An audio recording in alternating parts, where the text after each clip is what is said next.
Assalamualaikum warahmatullahi wabarakatuh. Alhamdulillah, alhamdulillah rabbil alamin. Allahumma salli wa sallim ala sayyidina Muhammadin wa ashfil zalimin bil zalimin wa akhrijna min bainihim salimin wa ala alihi wa sahbihi ajma'in. ولا حول ولا قوة إلا بالله العلي العظيم. رب اشرح لي صدري ويسر لي أمري واحلل عقدة من لساني يفقهوا قولي وسدد لساني واهد قلبي بحق نبيك سيدنا محمد صلى الله عليه وصحبه وسلم. نوينا الاجتماع والانتفاع كما انتفع أهلنا. نوينا التعلم والتعليم والتذكر والتذكير والنفع والانتفاع والإفادة والاستفادة والحث على تمسك بكتاب الله تعالى وسنة رسوله صلى الله عليه وصحبه وسلم والاتباع الأسلاف والدعاء إلى الهدى والدلالة على الخير ابتغاء وجه المرضات. Subhanallah walhamdulillah wa la ilaha illallah wallahu akbar. Adada kulli harfin kutiba wa yuktabu adada al-abidin wa dahra al-dahirin. Allahumma ya man huwa fi 'ulwi kahin, ya man huwa fi fi'li hamid, ya man huwa fi majdihi majid. Allahumma akrimna bi nuril fahmi wal hifdhi warzuqna al-hikmata wal 'amal wa akhrijna min zulumati wahmi ila an-nur. وارزقنا فهم النبيين وحفظ المرسلين وإلهام الملائكة المقربين. رب زدنا علما وفهما وعقلا يا أكرم الأكرمين بحق سيدنا محمد خاتم الأنبياء والمرسلين يا أرحم الراحمين. اللهم يا فتاح يا عليم، يا فتاح يا عليم، يا فتاح يا عليم، افتح علينا فتحا قريبا برحمتك يا أرحم الراحمين. اللهم لا سهل إلا ما جعلته سهلا وأنت تجعل الحزن إذا شئت سهلا. اللهم سهل لنا حفظ العلوم وهب لنا واسعة الفهوم بجاه نبيك المعصوم صلى الله عليه وصحبه وسلم. اللهم أغننا بالعلم وزينا بالحلم وأكرمنا بالتقوى وجملنا بالعافية يا أرحم الراحمين. صلى الله على سيدنا محمد نبي الأمي وعلى آله وصحبه وسلم. والحمد لله رب العالمين. أما بعد. Alhamdulillah, segala puji bagi Allah Subhanahu wa taala yang masih memberikan kita umur yang panjang dalam keadaan sehat wal afiat, sehingga masih diizinkan oleh Allah Subhanahu wa taala kembali kita duduk berkumpul bermunajat kepada Allah Subhanahu wa taala, menjalankan perintah Allah, menjalankan perintah baginda Nabi besar Muhammad sallallahu alaihi wasallam. Mudah-mudahan seluruh amal ibadah kita diterima oleh Allah Subhanahu wa taala dan tidaklah kita dikeluarkan oleh Allah dari masjid dan majlis ta'lim yang penuh dengan keberkahan ini kecuali kita selalu diberikan keistiqomahan oleh Allah Subhanahu wa taala untuk berada di jalan yang diridhoi oleh Allah, diberikan keistiqomahan oleh Allah untuk selalu bisa hadir di dalam majlis-majlis ta'lim. Amin Allahumma amin ya rabbal alamin. Ma'asyiral hadirin rahimani wa rahimakumullah.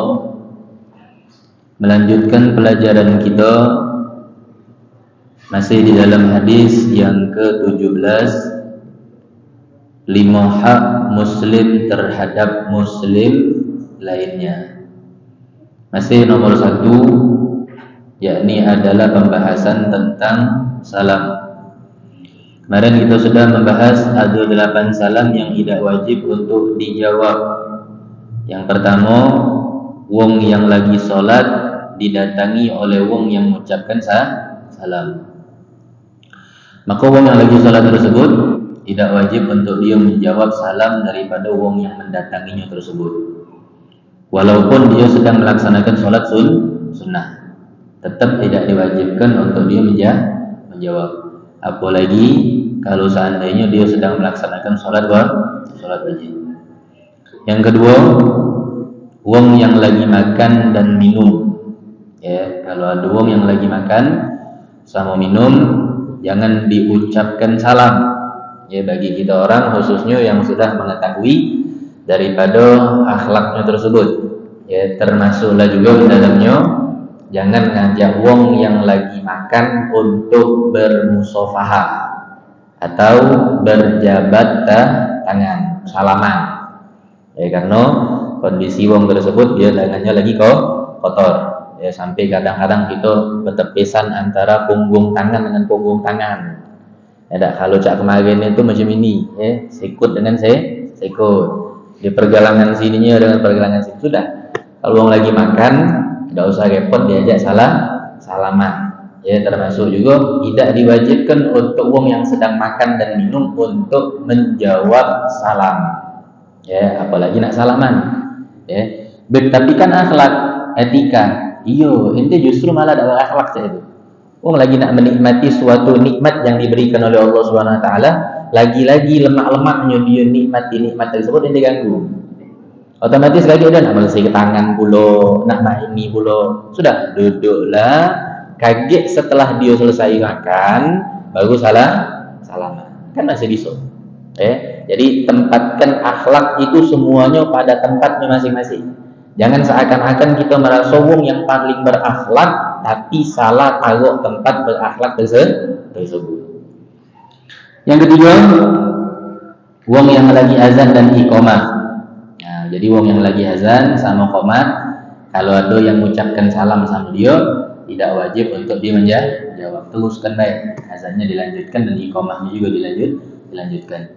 Yang keempat, wong yang lagi berhubungan suami istri. Nah, jadi kalau ada wong yang sedang lagi hubungan suami istri, ada wong yang mengucapkan salam, kamu ente lagi berhubungan suami istri, diam ke talak lah. Tak usah dijawab. Ya, Mas Wondan.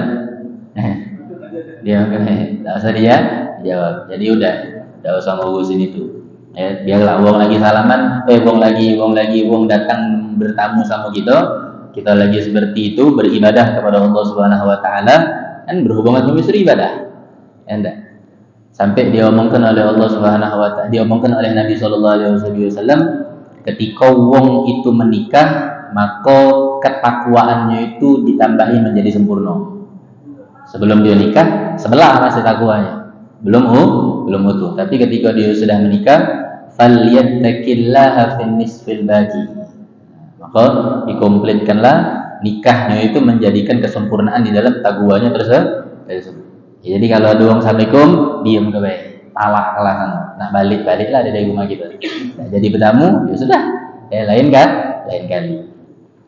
Yang kelima, hakim yang lagi sidang, ya, yang sedang memutuskan suatu perkara. Ya, tidak usah diucapkan salam, dan hakim tersebut juga tidak wajib untuk menjawab salam. Yang keenam, seorang khatib lagi berkhutbah. Ya, seorang khatib lagi berkhutbah. Termasuklah juga seorang syekh atau seorang guru.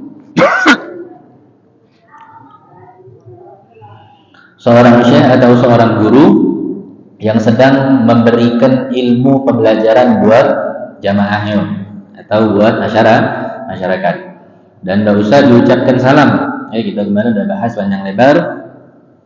Datanglah sudah telat, ya enggak, duduk di dalam majelis taklim assalamualaikum pulo, habisnya itu ngajak wong sikok bersalaman. Ya, kenapa? Karena tidak boleh. Ya, ketika seorang khatib lagi sedang berkhutbah, udah fokus dia lagi berkhutbah. Ya, dan seorang guru yang sedang mengajar, udah dia lagi fokus. Karena kenapa? Ketika seseorang yang memecahkan kefokusan atau kekonsentrasian seorang syekh yang sedang mengajar, itu kaki ujung-ujungnya pembahasan tentang masalah penyelesaian hukumnya dia hancur lebur. Karena apa? Hilang konsennya. Sudah datang telat, assalamualaikum, ngajak wong salaman, ngoceh, habis ngoceh tidur. Nah, cocok ini, nanti antanan lagi sudah. Datanglah telat, ngoceh, salaman, habisnya dia ngajak wong ngobrol, tidur pula.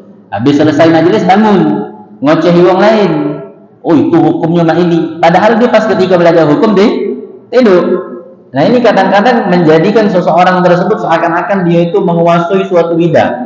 duduk di majelis taklim, pengen nak digelarin wong yang hadir selalu majelis taklim. Tapi pas ketika dapat ilmunya tersebut hanya setengah-setengah. Tapi dia ketika nak menghakimi suatu perkara, seakan-akan dia yang paling benar. Nah, ini hati-hati. Wong yang seperti ini ditakutkan oleh baginda Nabi Muhammad Sallallahu Alaihi Wasallam yang menduduki suatu bidang, tapi dia bukan wong yang ahli di dalam bidang tersebut. Hati-hati, apalagi menghukumi suatu perkara syariat. Tidak sebastingan. Nauzubillah min zalik, kalau seandainya ente berani mengubah perkara yang sudah dihalalkan di dalam syariat, ente jadikan haram. Justru sebaliknya lebih parah lagi. Ketika perkara tersebut sudah diharamkan di dalam syariat, tapi ente rubah dijadikan halal, hati-hati. Waliyadzubillah min zalik. Yang ketujuh, seseorang yang ini juga yang keenam ini termasuk sudah dihimbau sama Al Habib Ali bin Muhammad bin Husain Al Habsyi Sahibul Maulid agar ketika lagi majelis taklim itu duduk mantap-mantap, sudah tidak usah memecahkan konsentrasi wong-wong yang ada di samping kanan samping kiri, apalagi sampai mengganggu seorang syekh tersebut atau guru tersebut yang sedang memberikan pemahaman tentang masalah hukum syariat. Yang ketujuh, wong yang berada di dalam kamar mandi. Jadi kalau kita wong salah mengucapkan salam sama kita lagi ada di dalam kamar mandi, udah diam, tidak usah dijawab. Kaget kalau sudah selesai keluar dari kamar mandi, nah ente jawab, tidak jadi masalah. Tapi dalam kamar mandi jangan. Ketika doa assalamualaikum, itu kamar mandi, waalaikumsalam, dahulu. Diamin deh, wong kalau ente lagi dalam kamar mandi, tidak usah dijawab. Yang kedelapan, yang terakhir adalah menjawab salam daripada ucapan assalamualaikum yang diucapkan oleh seseorang yang selesai daripada sholat. Jika ada orang sholat assalamualaikum, ini tidak sholat sebelah kanan ente jangan jawab waalaikumsalam. Udah diminta karena itu bukan salam yang wajib untuk ente jawab. Nah, itulah termasuk 8 daripada perkara hukum menjawab salam yang tidak wajib untuk dijawab. Sekarang masyarul hadirin yang dimuliakan oleh Allah Subhanahu wa taala, kita ini sering mendapatkan salam atau kita sering memberikan salam kalau seandainya contoh kita tidak bisa hadir di dalam suatu acara. Misal contoh, kita lagi hadir acara malam ini. Habis Isya ini ada lanjutan majelis taklim setelah dari maghrib ini di rumah Haji Bondan. Kalau ada waktu jaturi untuk setelah habis Isya di rumah beliau malam Rabu. Nah, itu antum dah hadir. Mas Bondannya habis sholat Isya kaget udah langsung balik. Antum ngomong sama anak, Beb, anak tidak bisa hadir malam ini. Anak kirim salam, tolong sampaikan sama Mas Bondan. Nah, Mas Bondan atau kita yang sering mendapatkan ucapan salam tersebut, kita sering menjawabnya dengan jawaban seperti biasa. Jawabannya apa? Waalaikumsalam. Benar apa tidak? Tidak benar gitu. Karena anak yang membawa perihal salam tersebut masih pembawa salam dengan Mas Bondan yang menjawab, maka Mas Bondan bukan jawab waalaikumsalam. Kalau Mas Bondan jawab waalaikumsalam, maka berarti anak yang kirim salam, bukan Kak Sapran misal yang kirim salamnya. Paham ya? Jadi gimana kalau seandainya kita menerima salam dari si pembawa salam, maka jawabnya alaika wa alaihis salam. Alaika wa alaihis salam. Alaika itu untuk si pembawa salam, alaihis salam untuk wong yang kirim salam. Kalau kita cuma jawab wa alaikumussalam, kita tidak jawab daripada wong yang kirim salam kita, tapi kita menjawab daripada wong yang si pembawa salam, padahal si pembawa salam bukan kirim salam sama kita. Status dia hanya sekedar si pembawa salam. Paham ya? Jadi kalau dia kirim salam, jawabnya alaika wa alaihis salam. Alaika wa alaihis salam. Kalau seandainya lupa, tanya sama mereka orang yang bawa pena, yang bawa buku. Catatannya bisa diingat sama mereka kalau seandainya lupa. Karena perihal ini penting. Perihal ini penting. Terkadang kita sering mendapatkan salam seperti itu orang. Lama tidak ketemu, ketika ketemu dengan kawan tetangga kita yang ada di perjalanan yang berjumpa sama dia ngomong, oh iya itu tetangga anak, oh itu dah kawan SMP anak, oh itu kawan SMA anak, oh iya dulu kan bergawe sama dia.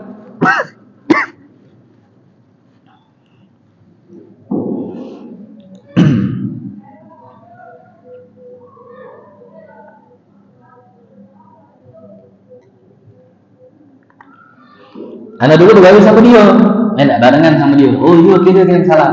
Nah mulai sekarang jawabnya jangan jawab waalaikumsalam, karena ketika ente menjawab waalaikumsalam hanya menjawab daripada salam si pembawa salam, bukan menjawab salam dari wong yang benar-benar kirim salam.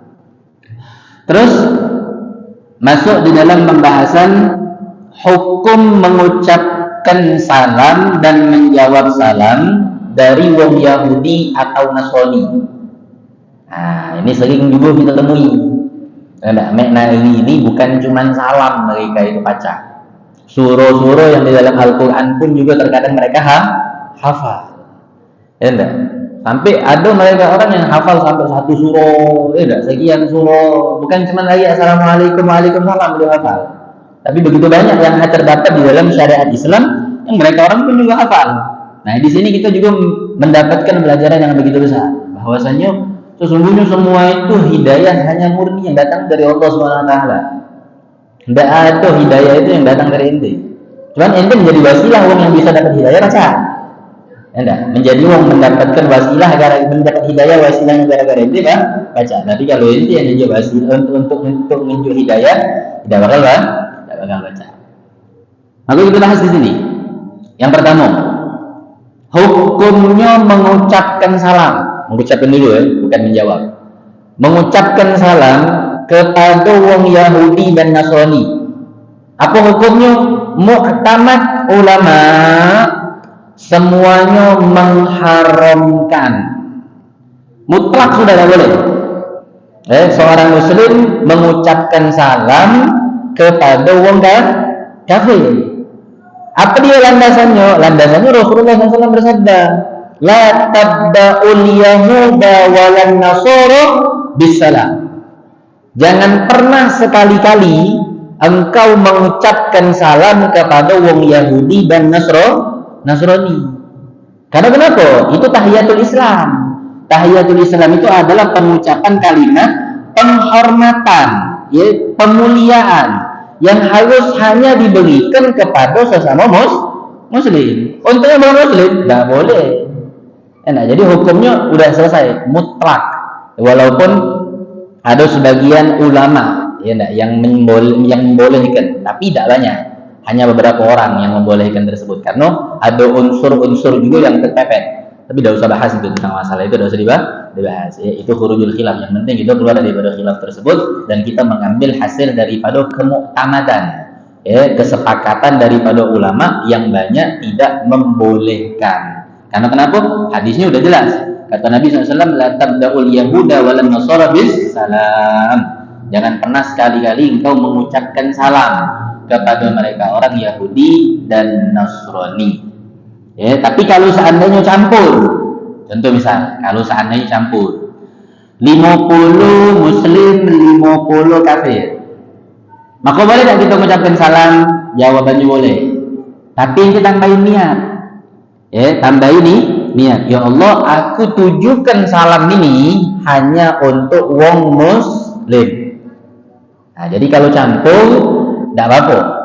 Tidak jadi masalah. 50 anak, 50 muslim, 50 bukan, atau tidak ada jadi masalah, tidak ada harus nak seimbang seperti itu, tidak jadi masalah. Yang penting ada campurnya antara kaum muslim dengan yang bukan muslim. Maka diperbolehkan, tapi dengan niat, kita niatkan hanya salamnya itu untuk wong yang muslim baik. Terus kalau seandainya kita kumpul seluruhnya bukan muslim, tapi kita muslim kan? Nah, taruh kelak. Misal kita diundang untuk ngisi seminar, mungkin ada yang dosen atau apa, guru mengisi seminar di kalangan antar agama. Tapi ente cuman narasumbernya si kok yang dari muslim dewean. Seluruhnya bukan muslim. Pembicaranya ente dewe yang muslim, dan status mereka orang yang hadir pun juga tidak menerima yang muslim, kecuali cuma ente dewean. Maka mana boleh tak kita mengucapkan salam? Boleh. Tapi ada tapinya. Bukan dengan ucapan Assalamualaikum. Tapi kita mengambil sejarah yang pernah dilakukan oleh Nabi Muhammad SAW ketika beliau menuliskan surat yang diberikan kepada Kaisar Persia. kepada Kaisar Romawi dan kepada pembesar Mesir pada saat itu, Nabi Muhammad mengucapkan salam. Tapi salamnya bukan salam seperti yang kita ucapkan Assalamu alaikum. Tapi dengan apa? Dengan ucapan Salamun ala man ittaba'al huda. Salamun ala man ittaba'al huda. Atau disambung, Salamun ala man ittaba'al huda. Ya, salamun ala man ittaba'al huda. Apa artinya? Salam bagi mereka yang mengikuti petunjuk. Nah, jadi itu etika untuk kita memberikan salam kepada mereka orang yang bukan muslim. Tapi bukan dengan salam yang seperti kita ucapkan terhadap sesama muslim.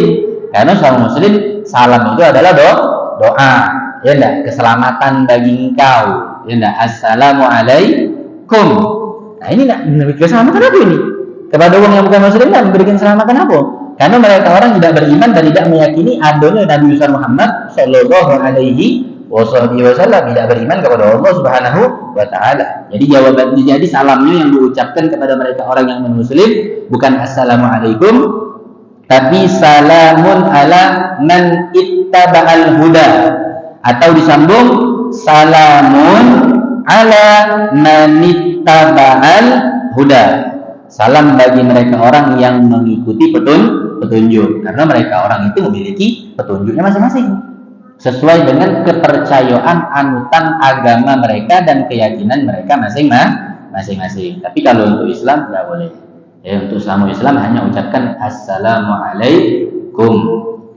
Nah, itulah bentuk salam yang dianjurkan oleh baginda Nabi Muhammad sallallahu alaihi wasallam, dan itu adalah etika yang kita berikan kepada mereka orang yang non muslim atau kafir sebagai bentuk penghormatan kepada mereka.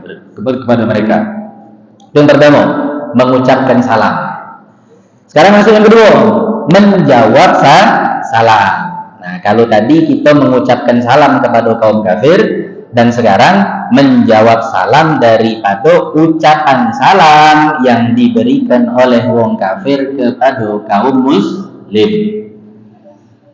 Hukum menjawab salam dari mereka orang Yahudi dan Nasrani, jawabannya apa? Boleh atau tidak? Boleh. Kalau seandainya wong Yahudi dan Nasrani, wong kafir, mengucapkan salam sama kita, Assalamualaikum, ente boleh jawab. Tapi hanya sebatas jawaban waalaikum. Tidak usah disambung. Tidak usah pakai salam. Tidak usah pakai keselamatan. Ya enggak, hanya waalaikum dan untukmu artinya. Waalaikum. Itu jadi jawabannya boleh untuk menjawab salam dari wong Yahudi dan Nasrani atau wong kafir yang mengucapkan salam sama kita, kan sering. Ya enggak, misal bos kita, ya enggak, yang mungkin kita bekerja daripada tempat yang bukan wong muslim. Pas ketika pagi dia datang, selamat pagi atau good morning atau apalah segala macam. Habis itu macam Assalamualaikum. Nah, jingoknya cak ente itu hadir terus majelis, sudah. Cingin dia.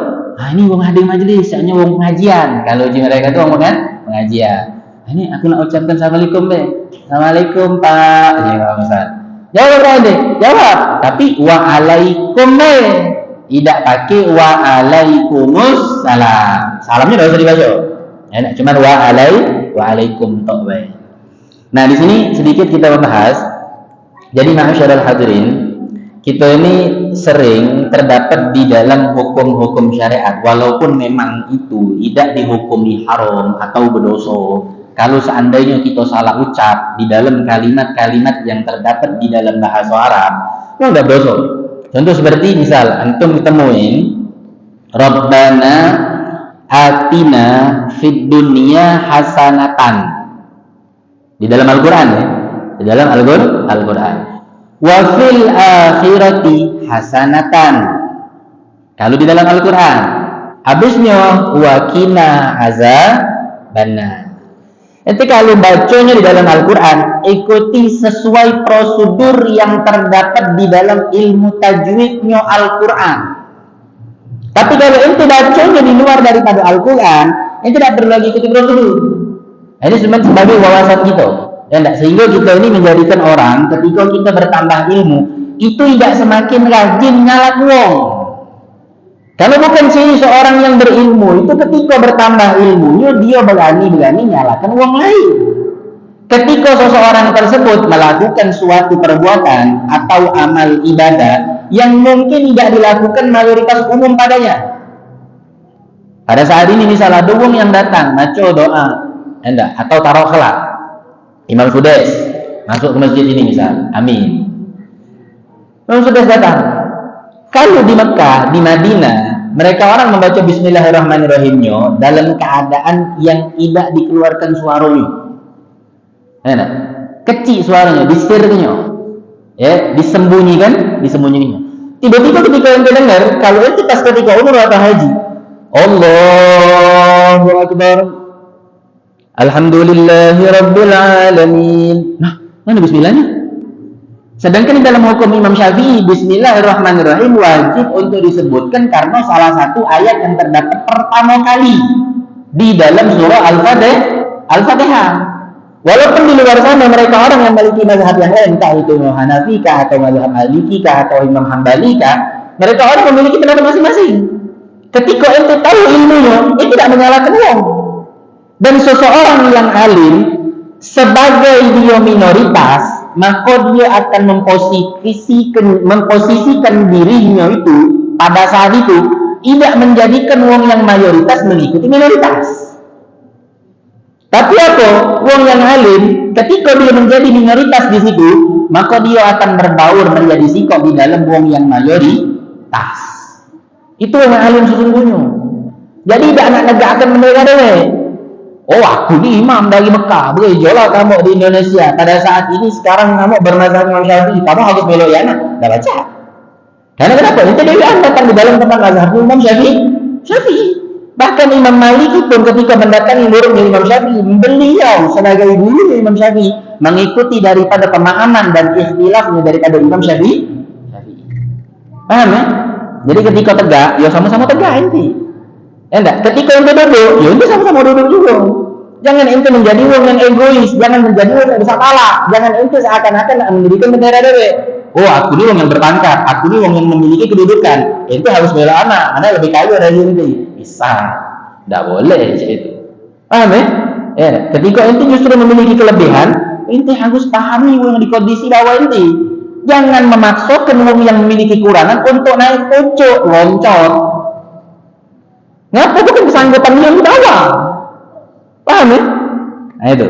Nah termasuklah di dalam ucapan Assalamualaikum.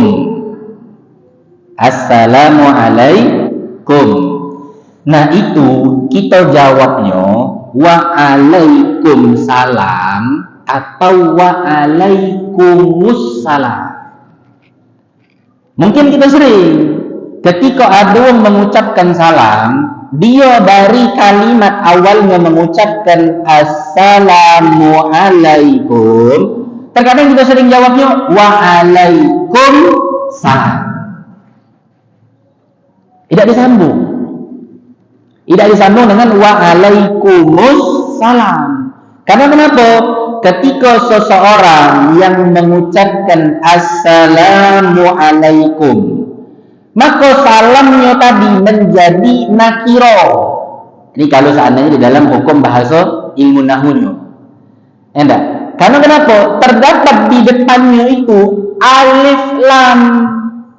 Kalau ente jawab dengan ucapan waalaikum tidak disambung dengan kumussalam, maka yang tadi kedudukannya nakiro berubah menjadi makrifat.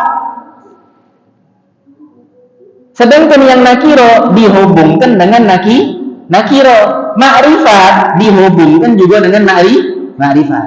Jadi ketika orang yang mengucapkan kalimat Assalamualaikum ada terdapatnya di depan alif lam, maka jawabnya Waalaikumsalam.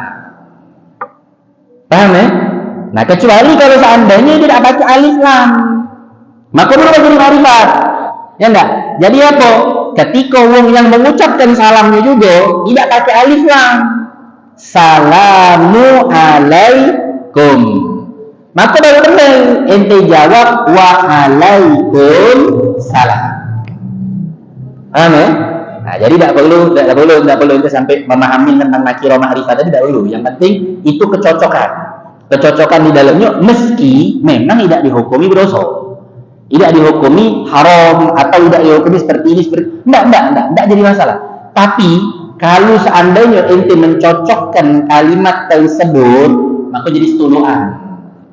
Dan ente seakan-akan ketika mengetahui daripada ilmu tersebut, ente gampang aja ujung-ujung kesana sini ngomong yang model ini, oh ente tahu. Berarti dia ini tidak salah, tapi dia mengambil mazhab yang seperti ini, contoh. Atau seperti yang pernah kita bahas kemarin tentang masalah sholat sunnah qabliyah maghrib. Panjang lebar itu sudah kita bahas di sini kemarin. Tentang permasalahan seperti itu. Aduh yang tidak qabliyah, ente jangan nyerepet mulut ente.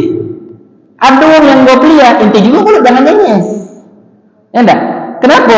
Ketika ente mengetahui hukumnya dan mereka orang memiliki pegangan dalil masing-masing, yang semuanya itu dalil sumbernya kepada baginda Nabi Muhammad SAW, maka jadi indah itu Islam. Tidak jadi gontok-gontokan. Yang ini montok ke yang ini dampak ke yang ini gugu ke yang ini bungsu ke yang ini. Padahal semuanya itu dalilnya kepada Rasulullah SAW dan semuanya ada anjuran ke Allah kok. Nah seperti itu. Jadi ketika kita duduk di majelis ta'alum ini, fadilahnya, keutamaannya, manfaatnya yang terbesar buat kita, apa itu? Bertambahnya ilmu. Ketika bertambahnya ilmu, semakin diem mulut kita ini untuk mencaci wong, semakin diem mulut kita ini untuk menyalahkan wong lain. Karena kenapa? Kita udah tahu ilmunya. Ya enggak? Sehingga kita tidak ngoceh sana, tidak ngoceh sini, apalagi sampai menebar omongan yang tidak. Oh kau tidak usah melok dia cuma ini. Kalau tak hati dalil, kita biasanya ini, nah ngoceh. Sehingga orang yang tadi aturan benar-benar beliau itu sudah menjalankan hidayah yang diberikan oleh Allah dengan taufik yang Allah gerakkan daripada tubuhnya. Allah. Karena kenapa? Ada cak ini, ada cak itu, ada komplainan ini, ada komplainan itu. Ya enggak? Maaf loh. Kadang yang sering ngomong cak ini lagi di masjid. Dari orang yang berpengaruh di dalam masjid tersebut. Sehingga orang yang kadang duduk yang sholat di dalam masjid itu, ya patokan yang terbesar pandangannya pasti kehadap si ketua masjid. Kalau ketua masjid sudah mulai menyebar kebencian, menyebar fitnah, ya udah. Ya enggak? Makanya Nabi SAW itu seringan mengingatkan kita tentang bahaya lisan. Agar kita selalu dijaga di lisan. Ya enggak? Allah itu masyaallah hadirin, salah satunya yang Allah Subhanahu wa taala berikan penjaga di dalam anggota badan kita itu lisan. Dijaga tempat lisan itu dijaga. Ya enggak? Dipagangi terutama dengan apa? Gigi pojok dengan gigi bawah. Habisnya kurang. Ditambah lagi pula oleh Allah pagang yang kedua. Apa itu? Bibir pojok dengan bibir bawah. Makanya Nabi SAW sampai ngomong apa? Al-bala'ul muwakkalu bil mantiq. Bala, musibah, bencana, kehancuran, kerusakan, porak-poranda, kelebihan, hancur lebuhnya sesemua itu yang hal terjadi di dalam kehancuran, itu letaknya di mana? Lisan. Sampai Nabi Muhammad ngomong hifzil lisan, jaga inti punya lisan. Ditekan lagi pula oleh Nabi Muhammad di dalam hadis beliau yang lain, man sakata salama. Siapa orang yang diam, maka dia selamat. Ditambah lagi dengan hadis beliau yang lain, man kana yu'minu billah wal yaumil akhir falyaqul khairan aw liyasmut. Kata orang Nabi SAW, siapa yang beriman kepada Allah dan beriman pada hari akhir, maka dia akan ngomong yang baik aw liyasmut, atau diam. Karena ketika orang diam, itu lebih banyak manfaatnya ketimbang dia ngoceh. Karena kenapa? Banyak mudaratnya. Sampai Allah campur kepada kita di dalam Al-Quran surah Yasin. Allah ngomong kenapa? Al-yawma nakhtimu ala afwahihim. Di hari itu banyak semua mulut Allah kunci, menunjukkan semuanya itu sumbernya dari mulut. Wa tukallimuna aydihim. Yang bakal ngomong tangan. Wa tashhadu arjuluhum bima kanu yaksibun. Ini udah harus, udah, apalagi di akhir zaman ini. Ya, yang kita juga fitnah di sana sini. Yang mak ini, mak itu, segala macam carut, marut, ancur, lembu. Jadi sikok kalau kan. Dari mana semua? Balik kepada sabda Rasulullah SAW. Dari mana? Lisan.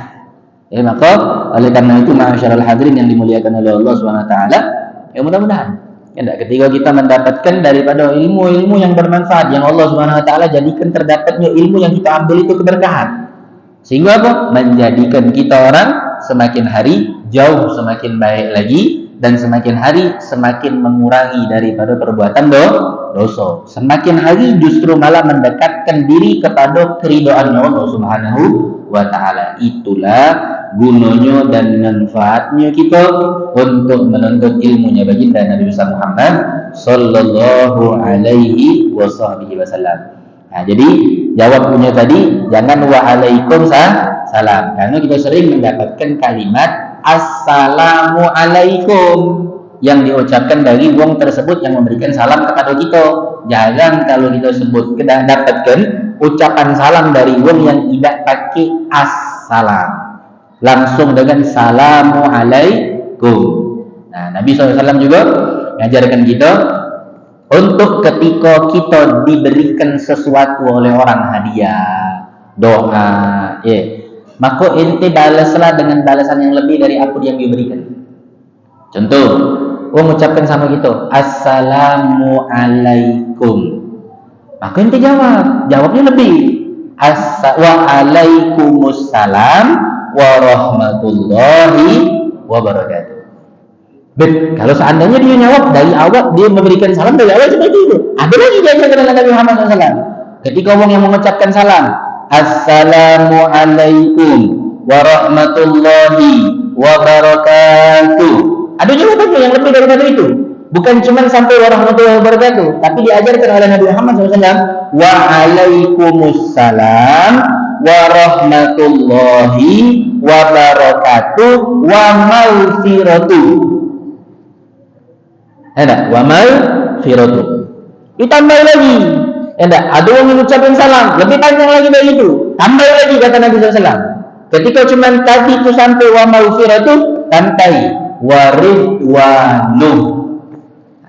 Jadi semakin wong yang memberikan kita hadiah semakin besar, kita membalasnya juga harus semakin besar. Karena apa? Itu bentuk penghargaan, penghormatan yang kita berikan kepada mereka orang yang telah memberikan kebaikan atau hadiah kepada kita orang. Dan jangan sungkan-sungkan. Jangan sungkan-sungkan untuk menebarkan salam. Karena ketika kita menebarkan salam, insya Allah dimanapun kita berada, wong bakal demen sama kita. Wong bakal maaf, kita mungkin tidak ada minta pujian dari wong lain, kita tidak minta pujian. Tapi itu terbukti. Ketika seseorang yang melewati perkumpulan seseorang dengan attitude, dengan tata kromo, dengan sopan santun, dengan hal yang memang dibudi pekertikan warisan dari Nabi Muhammad SAW, itu bakal demen. Merakbal lain deh, kalau bahasa Palembangnya merakbal lain deh. Ancung betul lah bagian ente. Meski ente ngawak lewat di dalam kampung itu mati motor knalpot besar. Tapi kalau ente matikan ketika duduk, ada orang lewat di depan ente matikan motornya, atau ente pelankan jalannya, habis ente ucapkan kok Assalamualaikum. Yang tadi mungkin kuping kita telah berdenging-denging dengan bunyi knalpotnya, tidak jadi nak marah. Karena kenapa? Karena pada saat itu kita menebarkan daripada ajaran yang diajarkan oleh baginda Nabi Muhammad sallallahu alaihi wasallam. Apa kata beliau? Afshus salama tasqumu taslamu. Ketika ente menyebarkan salam, maka ente akan mendapatkan keselamatan dimanapun ente berada. Berarti ada keberkahan di dalam ucapan salam itu, ada keberkahan. Di samping kita mendapatkan pahala yang sangat begitu besar dari Allah Subhanahu wa taala melalui daripada apa yang diperintahkan oleh Nabi Muhammad SAW, terdapat juga rahasia keberkahan di dalam ucapan salam tersebut. Tapi memang yang mengucapkan salam tidak galau-galau. Karena kata Nabi SAW, ketika wong yang mengucapkan salam seperti yang kita bahas kemarin, maka wong tersebut terbebas daripada sifat sombong. Karena tu wong-wong yang cuma lewat, ya melewati lain, tidak ngagui, belejo lah sano, apalagi sampai terkadang, oh aku lebih tua, oh aku tak LT, oh aku EW, oh aku wali kota, dan tuh semakin tinggi semakin mulai syaitan itu mempengaruhi jasad seseorang muslim tersebut. Dengan apa? Ditaruhlah benih-benih kesombongan di dalam dirinya tersebut. Sehingga Nabi SAW mengatakan, seseorang yang memulaikan salam atau mengucapkan salam kepada orang lain, dia memulai yang lebih dahulu, maka orang tersebut terbebas daripada sifat sombong. Mudah-mudahan kita galau-galau bisa mengamalkan sedikit demi sedikit apa yang diajarkan oleh Nabi Muhammad SAW, dan kita bisa mendapatkan keberkahan ilmu-ilmu yang sudah kita dapatkan daripada majlis-majlis dan ilmu-ilmu yang kita ambil di manapun kita dapatkan, sehingga kita orang mendapatkan benar-benar keberkahan daripada ilmu tersebut dan mendapatkan keridhaan dari Allah serta keridhaan dari Nabi Muhammad sallallahu alaihi wasallam. Dan kita minta kepada Allah Subhanahu wa taala agar kita selalu diberikan umur yang panjang dalam keadaan sehat walafiat, dalam keadaan taat kepada Allah Subhanahu wa taala, dijauhkan daripada semua perbuatan-perbuatan yang bisa mengundang murkanya Allah Subhanahu wa taala, sehingga kita bisa berjumpa pada bulan Ramadan yang akan datang. Dan kita minta kepada Allah dengan doa yang sama, mudah-mudahan kita dipanjangkan umur oleh Allah Subhanahu wa taala, keluarga kita dipanjangkan umur, sanak famili kita, kawan kita, sahabat kita semua, orang yang dekat sama kita dipanjangkan umur oleh Allah Subhanahu wa taala, sehingga bisa berjumpa pada bulan Rajab di tahun yang akan datang. Amin Allahumma amin ya rabbal alamin. Allahumma barik lana fi Rajab Sya'ban wa ballighna Ramadan. Allahumma barik lana fi Rajab wa Sya'ban wa ballighna Ramadan. Allahumma barik lana fi Rajab wa Sya'ban wa ballighna Ramadan wa a'inna 'ala siyam wal qiyam wa tilawatil Qur'an واحفظنا من الذنوب والآثام وارزقنا حسن الختام برحمتك يا أرحم الراحمين. اللهم يا محول الأحوال حول حالنا والمسلمين إلى أحسن الحال بحق مولى وبحق هؤلاء الرجال. اللهم اهدنا من هداك واجعلنا ممن يسارع في رضاك ولا تولينا وليا سواك ولا تجعلنا ممن خلف أمرك وعصاك وحسبنا الله ونعم الوكيل ولا حول ولا قوة إلا بالله العلي العظيم. صلى الله على سيدنا محمد النبي الأمي وعلى آله وصحبه وسلم والحمد لله رب العالمين. السلام عليكم ورحمة الله وبركاته.